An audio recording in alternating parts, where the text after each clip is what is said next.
Hello guys, magluluto tayo ngayon ng ano to, Chinese noodles pancit canton. Ito yung aking lutuin ngayong gabihan at ito yung aking dinner. At ito na yung hiniwa ko na yung bagyo beans ba to? And then, repolyo. At meron tayong carrots guys.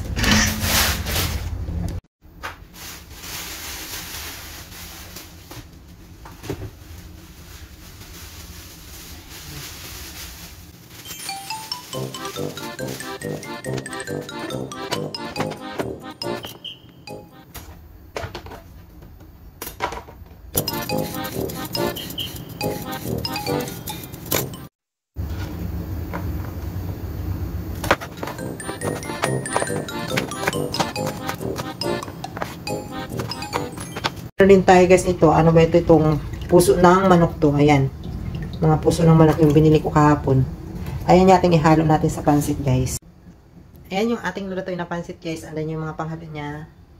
Ayan yung ano to, cabbage. So nagayat ko na guys yung ano. Nagayat ko na itong bagyo beans. So susunod naman natin is yung ating carrots.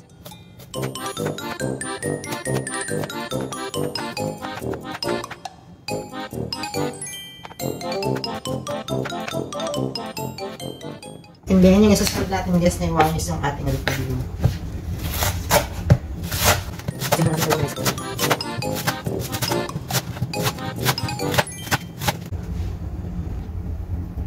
At yung ating sibuyas. Isang sibuyas ang nilagay ko dito.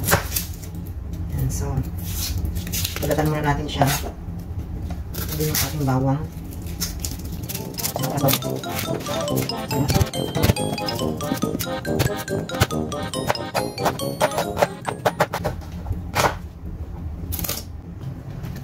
Yan, so gasan mo natin guys ang atay ng manok bago natin siya i-ano sa ating igisa.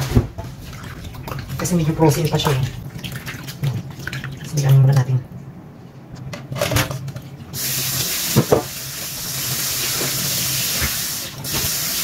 Hindi nalagyan natin ating mantika guys. Nilagyan natin yung ating bawang.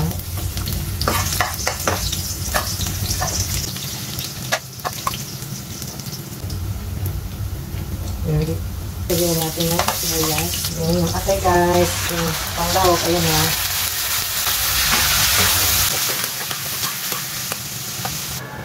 Ayan. So atin muna sasyaduin dito yung mga panghalik ng pansit.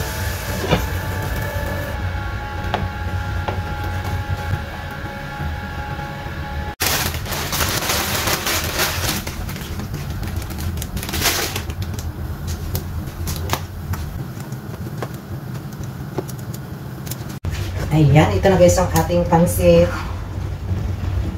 Chinese noodle. So, ito yung ating Chinese noodles guys.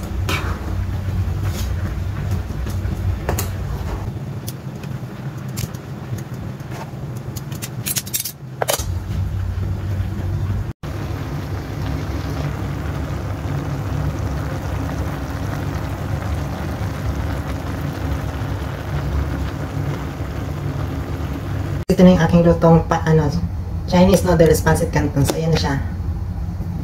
Sarap. Ang halo nito is atay. Ayan yung halo guys. Atay yung halo nito. Tara kain. Mas malang lasa.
Bye guys.